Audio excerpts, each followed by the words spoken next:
All right, concealed carry. Now, if you are anything like me and you've struggled to figure out what you want, specifically when it comes to a concealed carry pistol, trying to figure out what brand, price point, options, size, all that stuff, I feel you. I have been there more than once, but you don't want to get that analysis by paralysis thing going on.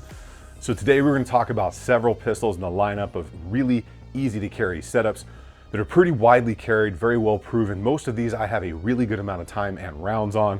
And I wanted to share that information with you because if you're like me, you tend to really over-research things to find out exactly what you want, and then sometimes you've waited too long. But we will go over several different styles and several different price points here in this video to help you out. All right, we're gonna quickly go over these pistols and we're gonna talk about the top 5 positives of each one, and one thing that I would personally change or maybe you could view as a con. And we are gonna get started right off with the Glock 43X MOS or the 48. So we're doing that because if I don't do Glock first, my big Glock fan people out there are gonna prematurely go crazy in the comments. Now, if you don't know what the Glock 43X or the 48 is, take a look at the size of that thing compared to my hand right there.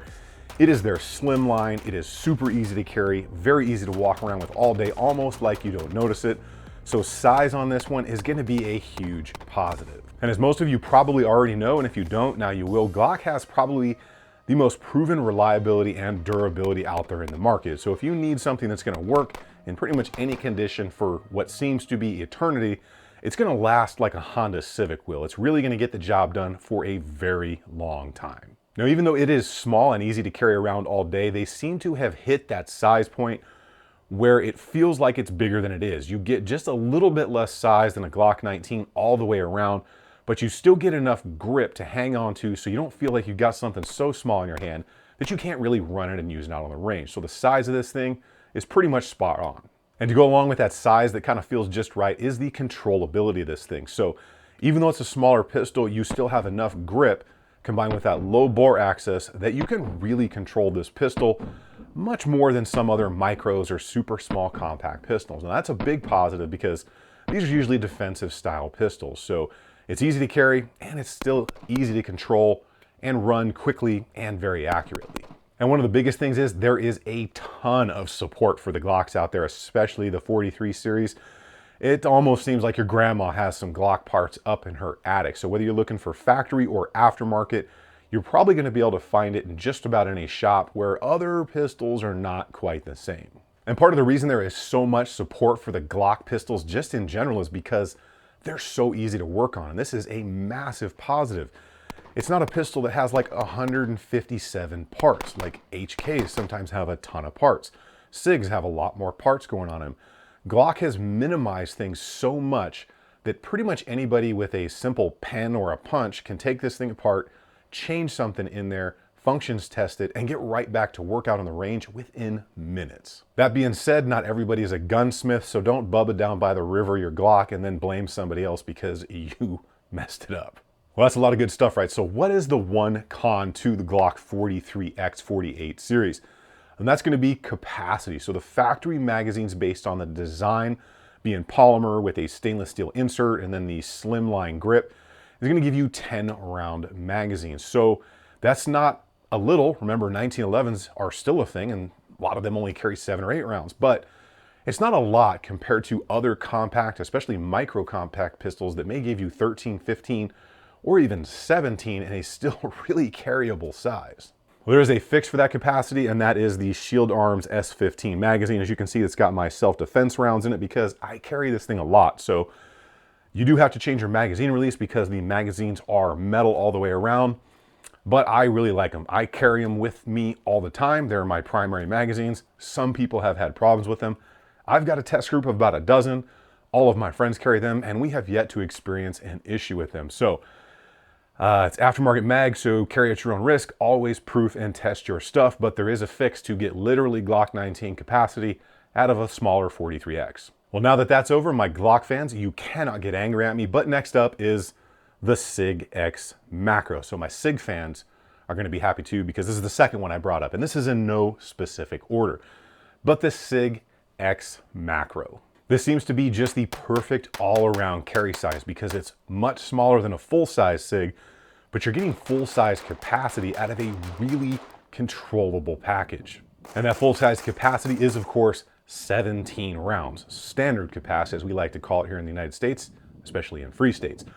But it's also really easy to use out on the range because it's got that almost perfect size to it where it feels a lot smaller than a full-size pistol, yet it feels a lot bigger than a micro or a slimline or a compact style pistol.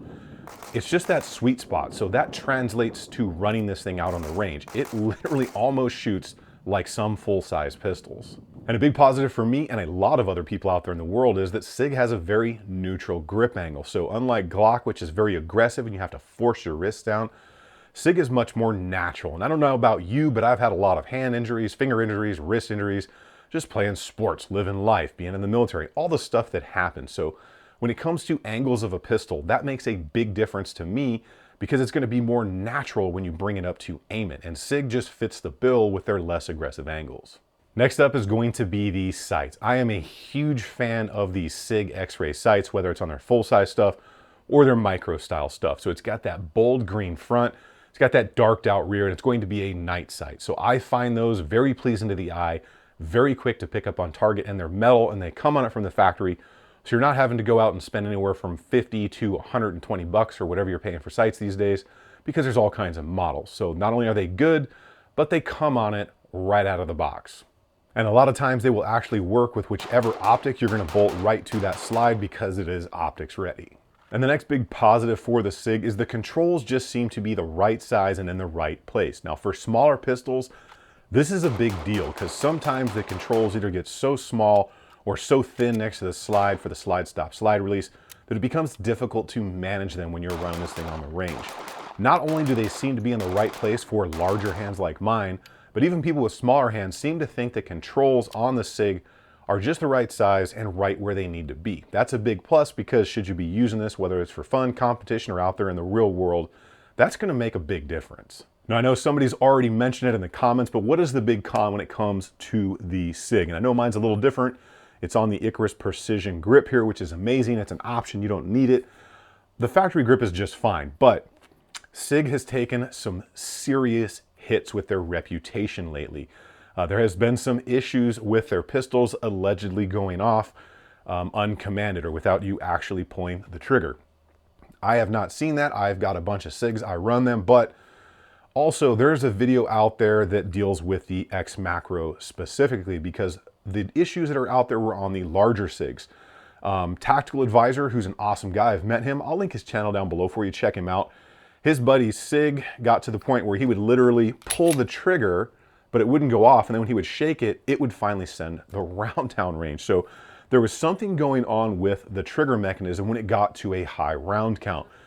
And again, SIG is in the news again recently for another lawsuit dealing with some of those safety issues when it comes to triggers. And then what was coined the shaky SIG, it came up by the way of Tactical Advisor's friend. So what's the fix for that? I don't know. Probably a lot of inspections, ongoing maintenance, and maybe SIG figuring out what's going on there. Again, I haven't had access to the information or the evidence. I can't speak to that one way or the other.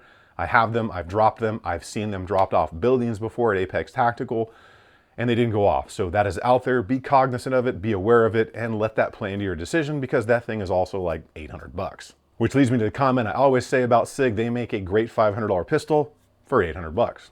All right, real quick pause here. So TriStar Trading, that handles all the apparel for the channel here, wanted to do a giveaway. They sent me a couple of things to give away to the audience, one of which is the Ungovernable t-shirt. They sent it to me in a 2X though, so if you're a 2X size, leave me a comment down below. They also gave me one of the Ungovernable flags. That's gonna go to the Patreons because their support structure is really valuable for me here and it helps out a lot. So if you are interested in that shirt, make sure you're subscribed, leave a comment below. I will then reach out to you and email you. I will never text you or ask you for money or for shipping. Those are scammers using our logos on Instagram to try and get money for you or YouTube or wherever they're doing it. But I won't do that. I'll email you, you'll email me back. The only thing I'll ask for, name, where do you want it shipped? And I've got to be able to use US flat rate shipping. That's it. If you're interested in that, leave a comment and sub up. Next on the list is Sexy Slab-O Peanut Butter, the Shield Plus from Smith & Wesson. This is their M&P line, which is making a big hit in the market because they gave capacity and carryability in the package. The first big positive here with these Shield Plus is they are extremely well proven, both durability and reliability. In fact, I think in some of the videos people have done torture testing these things, the M&Ps actually outdid the Glock on certain testing metrics. So they are definitely ones you can count on when the time comes. Again, the M&P line follows with others where they have much less aggressive grip angles. It's very natural, very neutral, and that's going to help you when you pull that thing out, come up onto target, so that your sights are immediately aligned and you are ready to press that shot. Because when time counts, you need to make sure everything's good to go. So having a neutral grip angle, again, for me works, and it works for a lot of people out there to not have to force their wrists into a position that's not natural while using their pistol. The Shield Plus also has a solid trigger right out of the box. It's mostly a flat face design. Take up, reset, break are all pretty good, and that's not always the case with smaller micro or slimline style pistols. Once you start shrinking these things down like this, the triggers can get pretty atrocious. So the M&P is definitely a standout amongst everything else out there when it comes to the factory trigger. Now, to go along with the ergonomics of the M&P Shield Plus, you also get a really solid grip texture. So some of my favorite texture in the industry, it's that sandpaper style where it's aggressive yet not abrasive, so you can carry it around all day rubbing up against your tactical muffin top. But it's going to help you get the job done. So that grip is going to help you control this thing. And since we're talking about a like micro or sub-compact style pistol with a 3-inch style barrel, you're going to get more felt recoil out of these things. A little bit more difficult to control, so that grip texture is going to make a big difference. Even though the Shield Plus is pretty small, you're going to get a 13+1 capacity with factory magazines in a still really small, easy to carry around all day style package. So a little bit more than the Glock, maybe a little bit less than some others we're going to talk about, but still 13+1 is not a bad way to start the day. Well, that is a lot of positives for the Shield Plus. So what is the holdback? What is one thing, if I could have it my way, that I would change? And this goes across the entire M&P line. I really do like the pistols, but for some odd reason, the style of the grip just doesn't work for me when it comes to the front and the back strap. So it's much more of an acute kind of angle on the front strap. It's not as like kind of blocked off in the front. And that messes with my shooting style and my grip because my knuckles slip back and forth over that kind of more acute angle in the front. Now that's not a problem with everybody, that's a me thing, but that's the one thing that has bugged me about the M&Ps, and there's probably really no way to fix that unless M&P or Smith was to like completely change the design of the grip, which probably isn't going to happen just from me complaining about it. But that's really the only con I could come up with. It the grip might just not work for you the way that it's rounded off in the front.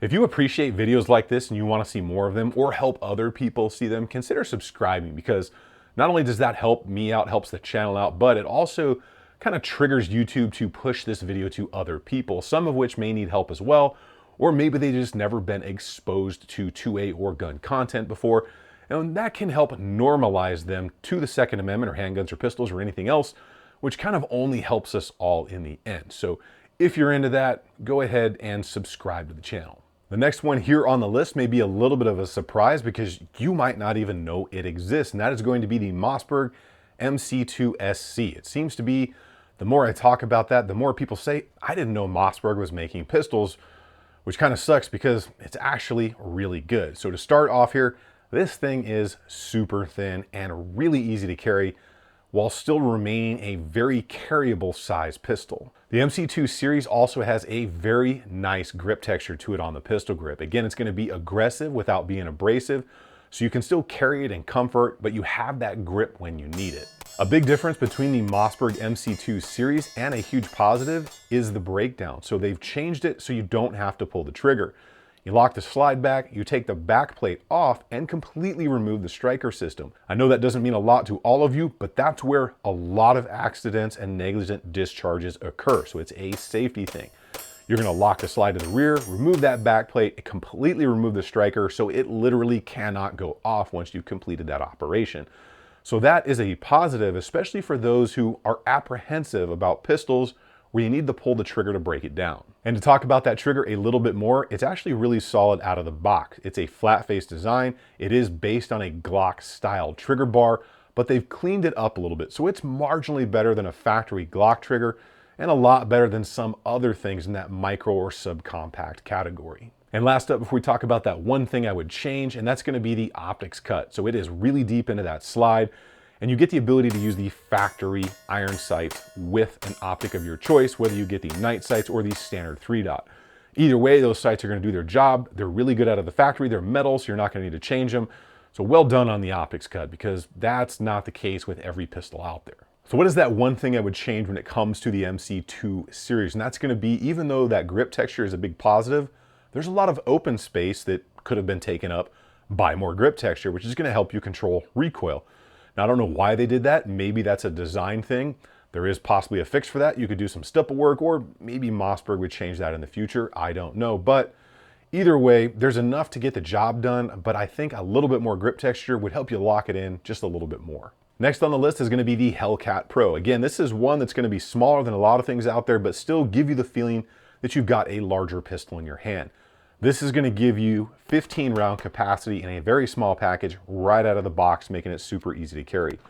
You are gonna get great factory night sights that are going to be usable with most optics out there, and you're gonna get that sandpaper kind of style grip texture all the way around the grip on reference points out on the front of the frame. So you're gonna be able to lock into this pistol, which is gonna help you control some of that recoil impulse. Out on the front of that frame with the Hellcat Pro, you're gonna get a 2-slot accessory rail. Now that's awesome because there's a lot of different light combos out there, and I'm a huge fan of carrying a light on things that I carry around every day. May not mean a lot to everybody, but that just opens up options. And the fact that you get 2 slots up there means it opens up different size lights, because it seems to be that not all lights fit all pistols very well. So you can kind of tune it in a little bit more to your liking. All right, so what is that one con when it comes to the Hellcat Pro or the Hellcat series in general? And that's gonna be, there's a little bit more felt recoil for sure as compared to other things in the exact same size category. Now, there's not necessarily a fix for that that's easy. About all I can say for you there is grow stronger, work on grip a little bit, but that's just the way the Hellcats are gonna be. As you compare these to maybe the SIG 365 or the 43X or the 48, you're gonna notice that slide kicking back on you just a little bit more. I promise we are on the last one. Now this one, the reason it's on the list is because it is really, really affordable for everybody. And that's gonna be the Taurus G3c. Now I've had several Tauruses over the past couple years. They've proven to be reliable to the point that I am comfortable with them. So the number one thing here is these can be had literally for under 250 bucks when they're on sale, or anywhere from 250 to 275 on the day-to-day. Obviously, the first big positive with the G3c from Taurus is gonna be that price point. So anywhere from 250 to 275 on the daily basis. That puts it at a price point that almost all of us can afford out there and not have to forego groceries. Remember, not all of us are as financially stable as others. So giving somebody the ability to own a pistol that's pretty reliable, widely carried, is a good thing, because not everybody can save up to buy something like a Glock or an M&P or that. They might have that limit, or they might not be able to buy food. So that is a big thing when it comes to everybody's right to carry a pistol. Moving into the pistol itself, it's gonna have a really good texture on it. I wish there was a little bit more of it, but again, it's that aggressive sandpaper style, which helps you control the recoil on a smaller pistol. It's gonna have those less aggressive grip angles, which is a huge positive for me and many other out there, as I've mentioned before. The size of this thing is gonna be right at that point where it's easy to carry around, but it's not so small you feel you got something you can't really control or shoot comfortably on the range. To me, it's proven to be pretty reliable. It's not a Glock, it's not an M&P, but I've got several of them and I've put several thousand rounds through them, and I feel comfortable with them. The one thing when it comes to the Taurus is gonna be the QC issues. And I know that's a thing that people have brought up. I've brought it up in my videos because you're talking about a $200-ish pistol. You're not gonna get the quality control you get from Glock or any of the other huge names. I've seen like front sights on them seems to be the biggest thing lately. Either the Loctite wasn't put on there or oil got to it before it's set, but I've had a couple of front sights yeet right off the pistol when I was out on the range. And that's pretty common. I've gotten a lot of comments. I've seen it out there on the internet. So if you buy one, be wary. You might have to put some Loctite on the front sight. I've also seen some people have to polish feed ramps to get them reliably feeding all hollow point style ammunition. Specifically, SIG V-Crown self-defense ammo seems to be the one the Taurus does not like. All right, I know that was kind of a longer video, and by no means is that a complete list at all because I haven't tested everything, but there's more stuff I'm testing that will be in future videos ongoing right now. Those are going to include the Masada 9S, the new Canik Mete MC9, several other things out there that I'm looking into, from hammer fire to striker fired setups, and those will make their way into future videos. Now your job is to get down in the comments below, tell me where I went oh so right, oh so wrong, what you would add, take away, and why, because I'm really curious what everybody carries out there these days, because we have so many options available to us with so many different good things about them. So make sure you get subbed up down below. Keep doing it out there on the range. Remember, if you stay ready, you ain't got to get ready. I will see you all on the next one.